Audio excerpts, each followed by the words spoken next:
Аз съм Петя Чорчопова и това е една практика за приемане на мама. Седнете удобно, затворете очи, по възможност гърба изправен. Вдишайте и издишайте бавно и дълбоко 2-3 пъти. Сега извикайте една перлена, златиста светлина, божествена, която идва и преминава през 7 чакра, през фонтанелата ви. Преминава през 6-та чакра, през 5-та гърлената и слиза до вашето сърце и започва да го изпълва с безусловната божествена любов. Сега от сърцето спуснете един лъч към центъра на майката Земя. И от центъра на майката Земя изтеглете една енергийно заредена сфера, която тръгва нагоре по всички пластове на Земята. Преминава през вашите ходила. Издига се от 1 до 7 чакра по гръбначния стълб и отива над вашата глава. Представете се една бяла перлена сфера. Вие влизате в нея и продължавате да се издигате нагоре. Минавате всички пластове на Земята. Още нагоре, минавате Слънчевата система. И още нагоре, през звезди, галактики, нагоре.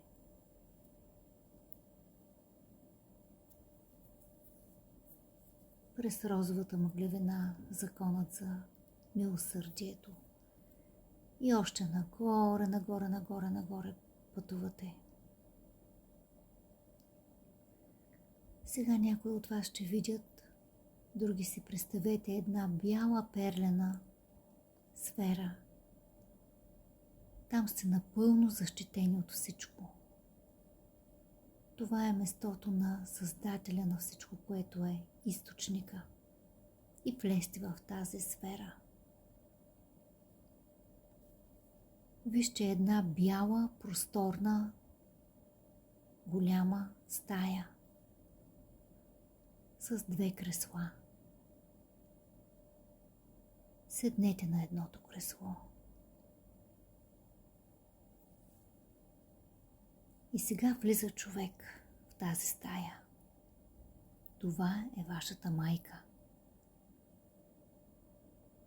Погледнете я в очите и кажете. Тя също сяда на креслото. Майко, аз искам да ти кажа. Разкажете и за това, което ви е наранявало. Както го усещате? Какви чувства сте преживели? Колко несправедливо ви се е изтрувало? Мамо, аз искам да ти кажа. Разкажете и за своите обиди. За това как тя е била жестока с вас и не ви е позволявала. Кажете кое. Кажете и как не ви е подкрепила във важни моменти. Обесценявала ви. Мамо, аз искам да ти кажа. Кажете и това, което никога не сте й казвали досега. Разкажете и това, което ви е било страшно, даже и да си го помисляте. Мамо, аз искам да ти кажа. Бъдете максимално честни със себе си и кажете това. И сега още по-дълбоко спомнете си това, което сте забравили. най-неприятните ваши чувства. Още по-дълбоко. Там, където има много болка, гняв. Покажете тази част от вас, която се ядосва. Мамо, аз искам да ти кажа. И сега отидете максимално дълбоко, там, където е страшно, от своите чувства. Мамо, аз искам да ти кажа. Разкажете и там, където е цялата ви ненавист. Там, където сте били безсилни. Мамо, аз искам да ти кажа. Спомнете си нови ситуации и изведете всичко от себе си до последната капка. Аз ви благодаря за честността да отидете толкова надълбоко. Сега станете и си сменете местата. Вие сядате в нейното кресло, а тя във вашето. Почувствайте своето дете, вече голямо. И сега ти е казало за първи път своите чувства. Разкажи твоята първа случка и разкажи своята версия.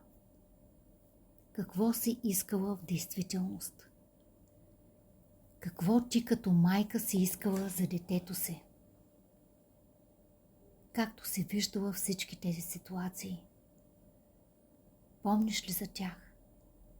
Какво чувстваш за тях? Разкажи за своята версия. Къде на теб ти е било болно? Къде се чувствала своето безсилие като майка? Как ти си искала да оцелееш? Разкажи как си искала да оцелееш. За своето истинско намерение. Какво си искала там и тогава. Потопи се в това състояние на твоята майка. Ще ти идват отговори, чувства. Това, което усещаш. Сега е точно това.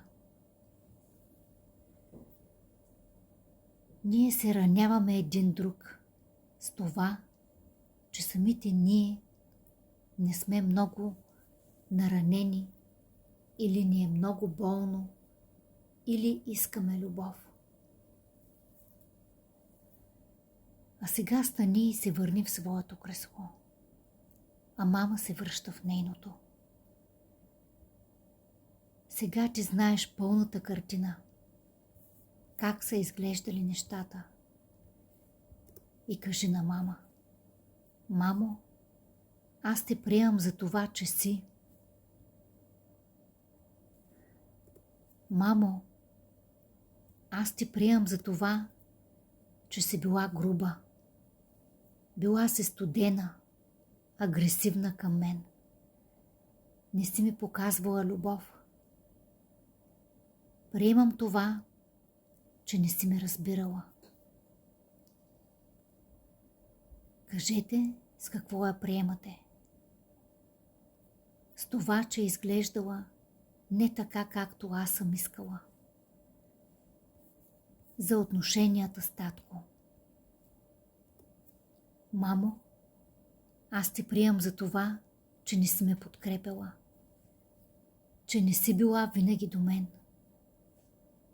Мамо, аз приемам, че си.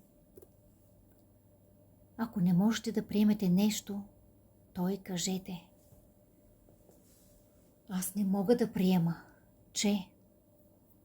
Но съм тръгнала в тази посока. И така, докато напълно приемете мама. Мамо, аз приемам, че...